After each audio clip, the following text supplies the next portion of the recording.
Oh, regarde là. Peut-être que j'ai... Ah oui, bah t'es pas la seule, hein. C'était la communion à Sophie. Ouais. Il est beau là, ton père. Ouais, il avait une belle tête, hein. T'étais sa princesse, hein. Ouais. Il fallait que tout soit le plus beau pour toi. Ouais, ben ça a changé alors. Je vais les récupérer. Voilà, tu vas Je vais essayer les récupérer. de nouveau lui montrer que tu as besoin de lui. Après le divorce de ses parents, Isabelle a choisi de vivre avec son père, puis leur relation s'est détériorée. Il y a 1 an et demi, Isabelle a quitté sa ville natale et son père pour aller vivre finalement chez sa mère à plus de 600 km de là. Une décision que son père n'a pas appréciée. Aujourd'hui, Isabelle a besoin de lui pour se construire. Elle espère être pardonnée. Acceptera-t-il de lui ouvrir sa porte? Virginie Sabia et Laurent Lépine ont suivi Isabelle. T'as plutôt envie que ton père te serre dans tes bras. Imagine, tu vas lui dire bonjour papa, tu vas lui faire 2 bises. Il va être très froid. Voilà. Ouais. Ça va être pareil que si tu lui sautes au cou, il va pas pouvoir réagir. En plus, ça m'étonnerait qu'il puisse résister parce que pas te repousser de toute il manière. t'aime ton père. Donc il pourra pas résister. Moi, je pense que c'est ce qu'il attend. Et c'est pas une question de savoir à qui faire Mais le je sais premier pas pas. si je vais oser le faire. Isabelle a 17 ans et un grand vide dans sa vie. Ce manque, c'est son père qu'elle n'a pas revu depuis plus d'1 an. Tous deux sont fâchés, l'homme ne voudrait plus de contact avec sa fille. C'est ici, dans cette maison qu'il habite, l'adolescente espère renouer avec lui. Les parents, ça représente toute une vie en fait. C'est eux qui t'ont conçu, c'est eux qui t'ont élevé, c'est eux qui t'ont fait comme tu es toi. Donc là, si t'as plus tes parents, t'as plus ta base. C'est comme une fleur, si elle n'a pas de pétales ou si elle n'a pas de racines. C'est la même chose. Marseille, quelques jours plus tôt. C'est ici que vit Isabelle, entourée de sa mère, sa sœur et son beau-père. Pourtant, à la séparation de ses parents, il y a 3 ans, l'adolescente avait choisi de rester près de son père, du côté de Troyes. Mais au fil des mois, leur relation s'est détériorée. Son papa a une nouvelle compagne. Une rivalité s'installe entre Isabelle et cette femme. Se sentant délaissée, la jeune fille devient insupportable. En février 2003, c'est la rupture. Isabelle part définitivement rejoindre sa mère sur la Côte d'Azur. Depuis, entre le père et la fille, rien ne va plus.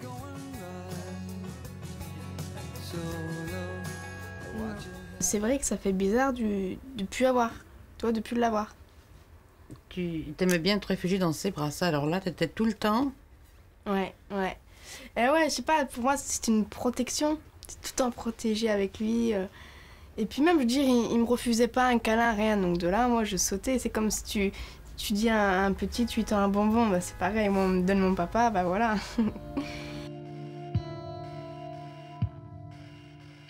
Pour Isabelle, quitter son père n'a pas été chose facile. En regardant les photos du passé, elle se souvient combien tous deux étaient proches. Oh, regarde là. Peut-être que j'ai... Ah oui, bah t'es pas la seule, hein. C'était la communion à Sophie. Ouais. Il est beau là, ton père. Ouais, il avait une belle tête, hein. T'étais sa princesse, hein. Ouais. Il fallait que tout soit le plus beau pour toi. Ouais, ben ça a changé alors. Depuis qu'Isabelle est venue habiter avec sa mère, seules quelques conversations téléphoniques entretiennent un lien ténu avec son père. Nous sommes à la veille des vacances scolaires. Justement, hier, ce dernier l'a appelé. Selon Isabelle, il redoute que sa fille ne vienne le voir. Au début, il m'a téléphoné, mais je me suis posé la question, parce que tu as vu, c'est les vacances. Et je me suis posé la question s'il m'a pas appelé que pour ça. Pour savoir si tu montais. Ouais. Est-ce que t'ailles voir Micheli ou quoi que ce soit? Non, pas... Ouais, voilà, mais... tu vois, la peur que je vienne... sans lui dire. Donc, il était peur de ça et... Du coup, bah, il m'a appelé pour ça. Il m'a dit, ouais, de toute façon, même si tu viens, je serai pas là pour toi pendant très très longtemps. Et c'est parti en cri après. C'est ça que j'ai entendu crier, toi? Ouais. D'accord. Mais alors, qu'est-ce que t'en penses? T'es persuadée qu'il veut pas te parler? Il a été tendre au moins? Non. Du tout? Non. Par rapport Non, parce que vu qu'on s'est engueulé, il m'a dit, bon, bah ça va, bah, je te laisse, et il a raccroché. Mais Isabelle n'est pas de nature à se décourager, au contraire. Elle a pris une décision. Ce week-end, elle va frapper à sa porte pour tenter de lui parler et d'être pardonnée. Martine, sa mère, Sophie, sa sœur et Daniel, son beau-père, la soutiennent. L'adolescente est plus que jamais déterminée.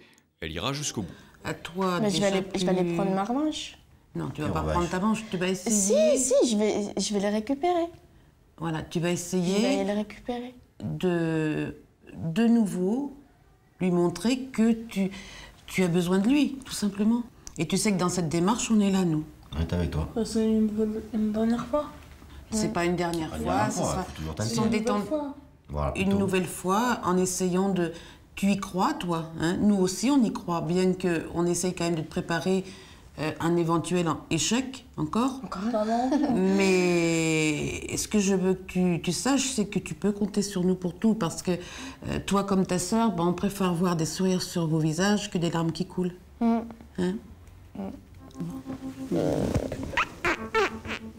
C'est pas les larmes.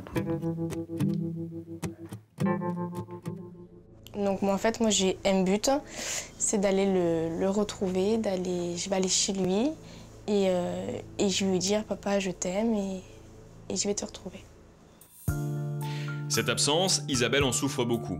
Pourtant, elle est consciente d'avoir commis des erreurs et notamment de s'être très mal comportée. Après avoir rendu la vie impossible à son père, elle est partie du jour au lendemain. Un départ qu'il a très mal vécu. Aujourd'hui, elle se sent coupable. Sonia et Sandy tentent de rassurer leur meilleure amie. Pour les deux adolescentes, un père ne peut pas oublier sa fille. En fait, ce qu'il faudrait, c'est que ce soit lui qui vienne vers toi. C'est moi qui ai fait la bêtise, qui a dit « Bon, bah, tu vois, je m'en vais, ciao ». Mais bon, je sais pas, le fait de réagir comme ça, c'est pas... Je trouve que un père envers sa fille, il pouvait pas faire ça, puisque tu es quand même sa chair, tu es quand même son sang, donc... Ouais. Il a pas à te renier comme ça. Tu te rends compte que là, je suis en train de le défendre alors qu'il m'a fait des sales coups quand même. Je suis toujours en train de lui pardonner. Et que là, je le défends. J'espère qu'il va le comprendre un jour, quoi, parce que c'est vrai que... Au bout d'un an et demi, ça fait... C'est vrai que tu nous en parles assez souvent, donc... Ouais, mais je sais pas. Moi, demain j'y vais, hein, et puis... Tac, tac, tac. Non, on verra, hein. Moi, je suis plus... Regarde, ce qu'on espère, c'est que ça se passe bien. Oh, ça se passera bien, sinon je vous téléphonerai, hein. Putain, intérêt. Bien sûr. Puis on verra, hein. Bah oui.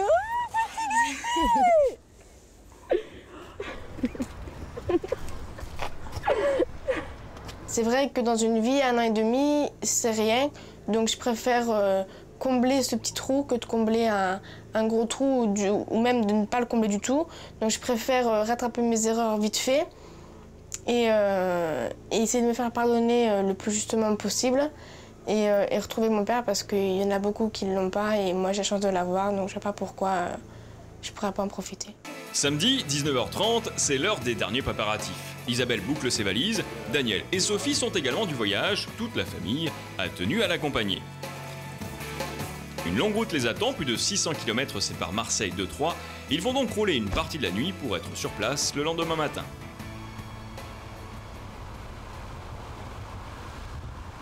Dimanche, 8h, Isabelle n'est plus qu'à quelques kilomètres de son père. Malgré la fatigue du voyage, à l'arrivée, elle semble décontractée. T'es heureuse? Ah bah oui. T'espères? Bon, comme toujours. Comme toujours. Isabelle est d'autant plus heureuse qu'elle retrouve la région où elle a passé toute son enfance. On est chez toi. On est quoi? On est chez toi? On est chez moi. Chez moi. J'ai pas quitté le lotissement depuis ma naissance en fait. Tu y es arrivée à l'âge d'1 an? Ouais, à l'âge d'1 an, je suis partie à l'âge de 17 ans, donc... T'as fait tes premiers pas ici, tu te rends compte? Et mes premières conneries. Oh. C'est vrai, hein, faut le dire. Bien qu'impatiente, la jeune fille ne se rend pas immédiatement au domicile de son père. Elle a rendez-vous chez sa meilleure amie, Michélie, qui est une voisine du papa d'Isabelle. Les deux habitations sont à quelques mètres de distance. Dans un premier temps, l'adolescente va d'abord s'assurer qu'il est bien présent. Pour l'instant, elle ne veut pas qu'il sache qu'elle est là. Imagine, il nous voit, après il va se coiffer chez lui, il va... Tu vois? Non, il va pas nous voir. Bah, si les volets de la chambre sont fermés, comme hier... C'est qu'il dort, ou qu'il est pas là. Tu vois, t'as vu, je me suis écrit un scénario, tu sais. Je vais arriver, je vais lui dire ça, ça, ça, ça. Le problème, c'est que je sais très bien que devant lui, je vais pas dire ça. Tu vois? Tu vas dire rien dire, tu vas... Je sais pas si je vais pouvoir parler ou quoi, tu vois. On se met sur le côté du jardin. Ouais, comme ça. Pour la soutenir, Micheli l'accompagne. Les deux jeunes filles se dirigent vers la maison.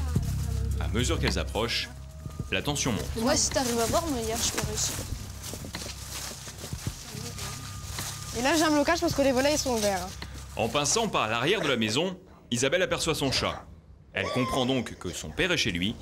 L'adolescente craque, elle rebrousse chemin et retourne chez son ami.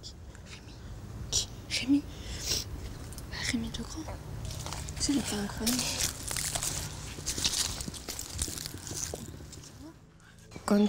Quand j'ai vu mon chat, en fait, ça m'a rappelé tous les moments avec mon père, de complicité avec le chat.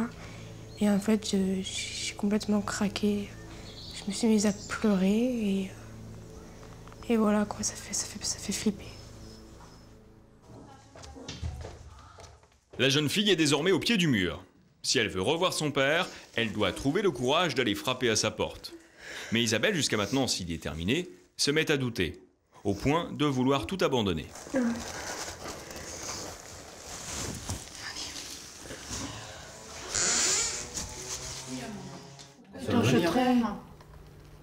C'est peut-être ce qu'il attend. Je sais pas.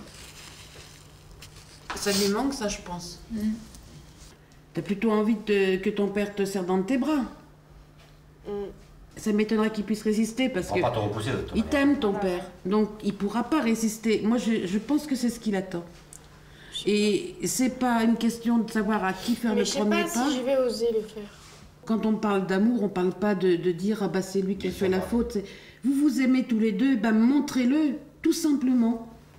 C'est vrai qu'elle tient beaucoup à Isabelle. Hein. Bien sûr. Elle l'aime beaucoup, il en a besoin que le petit geste. Papa, je t'aime, j'ai vraiment besoin de toi.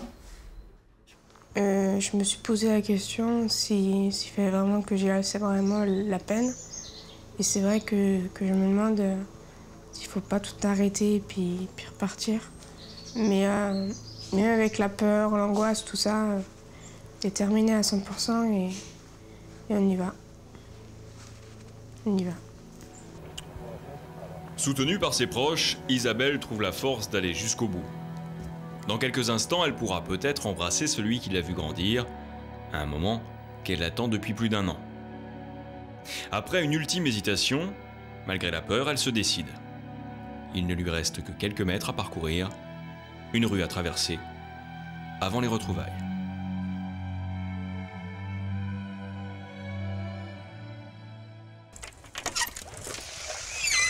Tiens, je croyais que tu montais pas. J'ai dit que je voulais pas te voir. Non, les conneries, ça va bien.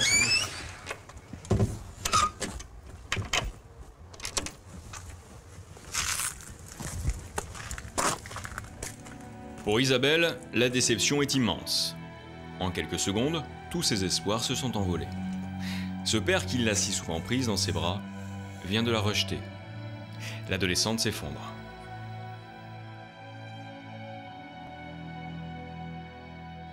Quelques instants plus tard, l'homme sort pour s'expliquer avec sa fille, mais il a souhaité garder l'anonymat.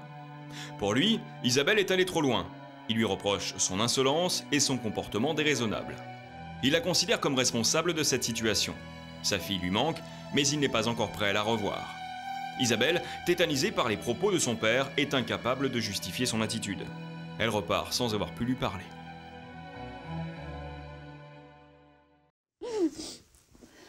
J'ai pas pu lui dire, j'ai rien dit, rien. Il a pas voulu entendre? Non, il a fait que parler et raconter à sa manière et...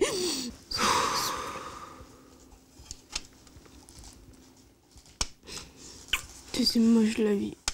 Non, c'est pas moche la vie. Chérie, dis pas ça.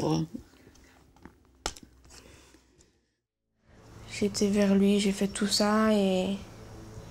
Il a pas essayé de comprendre en fait. Ces mots, ils étaient crus, ils faisaient mal. Et moi, devant lui, toute petite, sans argument à sortir, en fait, il m'a fait peur avec son regard. Et j'avais qu'une envie, c'est de lui sauter au cou, mais j'étais bloquée comme si Il y avait des mains qui retenaient mes pieds pour pas que je bouge, pour me dire non, non, non, n'y va pas. Et voilà, en fait, j'ai même pas pu décoincer un mot et je me dis que tout ça, c'est fichu.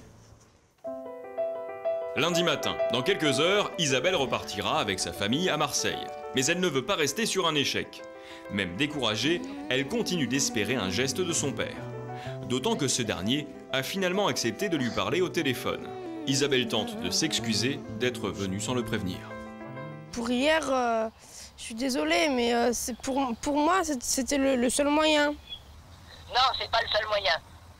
C'est pas le seul moyen, Isabelle. Tu sais très bien, tu sais comment je suis, tu sais très bien comment t'y prendre. La seule différence, je te le répète, c'est que ta fierté elle est mal placée et tu veux pas faire ce qui serait pour toi t'abaisser. Une fois encore, les reproches fusent. Excédée de voir ce nouvel effort réduit à néant, l'adolescente s'emporte. À la limite, je me demande maintenant si j'aurais pas dû laisser faire pour te mettre un peu de plomb dans la tête, tu vois. Je dis à quel point... je peux pas, hein.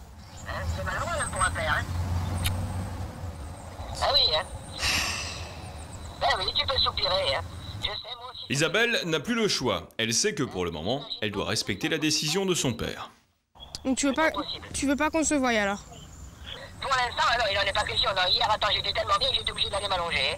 Je n'ai jamais refusé de te parler, je ne t'ai jamais renié, tu es toujours ma fille, mais il y a des choses qui ne passent pas, qui ne peuvent plus passer, et qui ne passeront plus, c'est tout.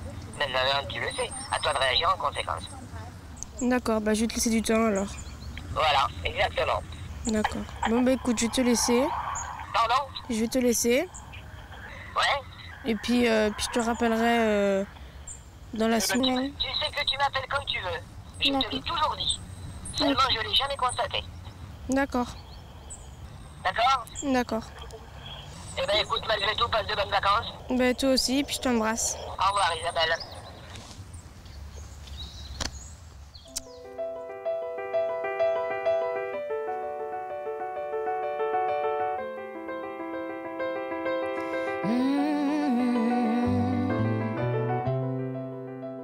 Et comment tu vas t'y prendre maintenant? Bah déjà je vais le rappeler. Je le rappellerai. Donc je vais plus le rappeler. Déjà si je pars demain en vacances, je l'appellerai demain soir pour dire que je suis bien arrivée, tu vois, un petit geste comme ça. Et puis je l'appellerai en fin de semaine pour lui dire un peu ce qui s'est passé, tu vois, tout ça. Et puis après je le rappellerai à mon retour de vacances. Pareil, ça s'est bien passé le voyage. Il n'y a pas eu trop de complications, je ne suis pas trop arrivée en retard. Et puis je lui dirai aussi que je vais rentrer en stage, tout ça, tu vois. Je vais pas le forcer, tu vois, mais je vais l'intéresser, tu vois, un petit peu à ma vie. Cette dernière conversation téléphonique a fait renaître dans le cœur d'Isabelle une lueur d'espoir. L'adolescente a compris qu'elle ne doit pas forcer les choses. Elle sait qu'elle devra fournir beaucoup d'efforts et faire preuve d'une grande patience pour reconquérir son père.